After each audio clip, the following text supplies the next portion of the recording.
Saturday's result, of course, great for Manchester City, but dumps Newcastle out of the cup at the quarter-final stage. It extends that trophyless run to at least 56 years. Eddie Howe was asked by talkSPORT's Sam Matterface how he'll pick his side up after the international break. Well, I think the break's come at a good time for us because I think we can digest this result and we set up the last 10 games. And yeah, it's been a season where very, very strange.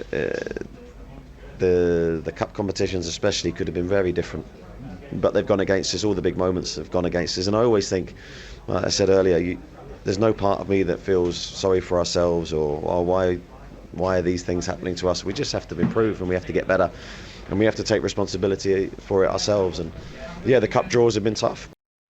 Yeah, they have had some tough cup draws, no question about that, and they've had the longest injury list of any team in the Premier League. But Tom, would you feel they've gone backwards? Well, you'd have to say that. They were a wonderful watch, weren't they, last year? Even at the start of this season, the PSG game was just absolutely phenomenal. And it was wonderful. It was high energy. But you look at the size of the squad, and I know people go, oh, no, they're one of the richest clubs. I don't think they've spent a lot of money. They've not got a squad anywhere near like Manchester City's, if they're going equivalent to sort of finance. And you do feel as though he's dragged and sort of drained them of any energy levels that they've had. They've had to sort of go and then go again. I think Nick Pope was a massive miss. If you think back to the time when he got injured and the number of games that I watched, and he was at times the difference. And Dubravka is all right, but I don't think he makes enough saves to keep Newcastle in games. And I look at them and I watched them. I used to watch them and I was going, wow, this is wonderful. This is great. There's such high energy levels from them. But you don't get that anymore. It's like they're running on empty. It's as though he's gone to the well one too many times with the players. Joining us with more on this now is the Newcastle United writer for the Chronicle, Lee Ryder. Morning, Lee. Morning, guys. Look, Lee, after that game, I saw Eddie Howe said there's no negativity from me. But is there any negativity amongst the fans? Well, I think the fans were still chanting Eddie Howe and Jason Tindall's name when it became obvious Newcastle were going out of the cup. So I think on the terraces, certainly they do have the backing.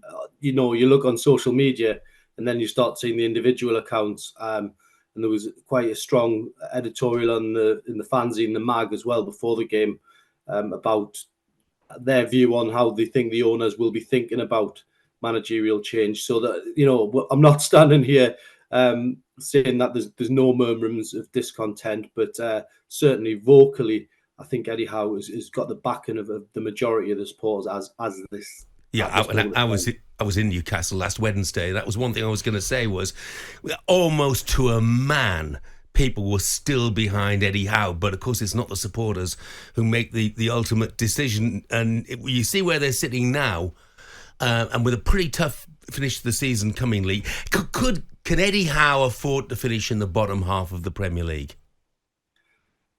I think he can't, because basically then it blows it right open, doesn't it? And then the debate would then be, are Newcastle going in the right direction, which you've already sort of alluded on. I mean, had he got the semi-finals of the FA Cup this weekend, it would have put a big stick and plaster over everything. We're talking about going to Wembley. We're talking about tickets.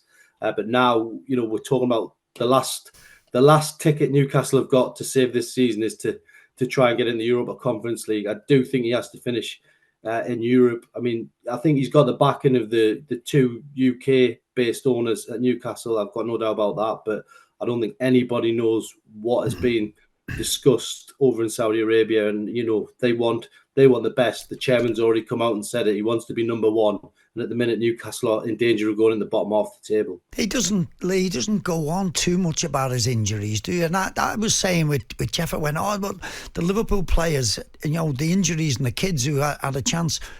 But you look at, it's been the whole season, it seems, with Newcastle, which is really hard. I don't think the squad is strong enough. He needs a chance this summer to bring in better players, and with sort of the financial restrictions on teams, it's making it a little bit harder for Eddie. Yeah, it is really hard. And I think, thrown to that, you've had Sandro Tonali banned. Aye. He's picked up a global ban for the betting, and he's been a big miss as well. So I think the injuries are one thing, but as you know, managers have never get away with that as an excuse normally, do they, with owners? And I think generally there's been times where he has had a team strong enough available to win games, if we're being honest. And I think the general consensus after Man City was the fans wanted to see the team have a bit more of a go. I think they parked the bus.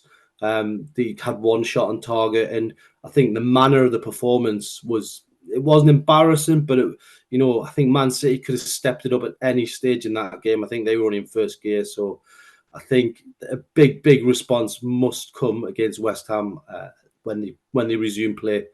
Yeah, I mean, I think Eddie himself before the game said we are going there to have a right go, but it didn't really appear that way for whatever reason. And it strikes me as well, Lee, that some of the sort of the zest, the sort of joie de vivre that Newcastle played with last season has somehow disappeared this season. Yeah, there was a real swagger the way Newcastle played last season. I mean, they absolutely hammered Tottenham at home, and it was some of the best football I've ever seen at St James's Park, I have to be honest. You put him up there with the Kevin Keegan and Sir Bobby Robson eras. It was fantastic to watch, and Newcastle finished fourth. But sadly, they haven't been able to recapture that this season. It's been gritty. This team looks drained of confidence. That when they've had leads in games, they've managed to somehow let them slip away. So that swagger has gone. I don't know how you recapture it in the last 10 games. I think it's really about results now. And if Newcastle grind out results, then I think that's going to have to be the best way forward. But yeah, the bottom half finish is unthinkable for me at the moment. Yeah, and it's not surprising, I guess. But one or two of the players, well, maybe more than one or two of the players, they look drained of confidence, don't they? They, the Sven Botmans and the Dan Burns of this world are sort of a shadow of what they had been.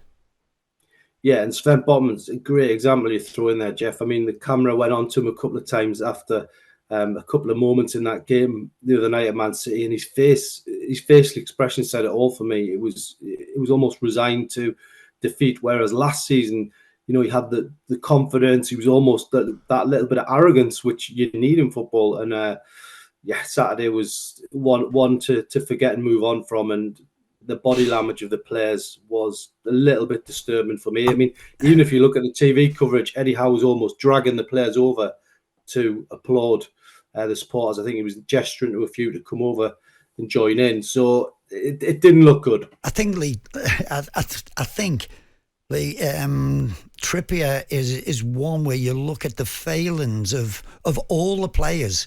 Because to me, I've always thought, what a player, what his energy levels, his commitment has been incredible each game. And then all of a sudden, he fell off a cliff. And his performances and his mistakes sort of started to cost. And I always think when you make mistakes, yes, you can make one or something like that, but as we're continuous, then it's sort of your mind is not right, your energy levels have dropped. But him and Big Dan Burn was the tallest and best left back or centre back in the country at one point. Yeah, I mean, Kieran Trippier had a sort of mid-season sort of wobble where he made a lot of mistakes, but I think when he picked up again just before he got injured. So I think Kieran Trippier has done okay before the injury more recently. Dan Burn, I think the big problem that a lot of people aren't mentioning about him is that Joe Linton's injured, and Joe Linton is a very, very effective shield in front of him, and that little possible yard of pace that he lacks, Joe Linton really sort of compensates for. So Joe Linton has been a huge miss of all them injuries. You mentioned Nick Pope there, he's one, but Joe Linton is probably the outfield player that Newcastle have missed the most. I totally agree. Look, I think Eddie Howe's win record, I think he's second only to Kevin Keegan, his win percentage. And then after that, it's Sir Bobby Robson. So no knee-jerk reactions. They've got to go into those last 10 games now and really, make an impact in the last few hurdles of the season. Lee, brilliant. Thanks very much indeed, mate. Have a good day. Yes, guys. Thanks. Yeah, Newcastle amongst those last 10 games. They got Brighton, Man United, Spurs, Fulham, and first of all, West Ham on Saturday the 30th, which is live and exclusive on talkSPORT, 12:30 kickoff for that one. And the crowd's sort of divided on this one in some respects. For example, we've got Ash, the Newcastle fan, who said sick of hearing the negative parts of the fan base wanting Eddie out.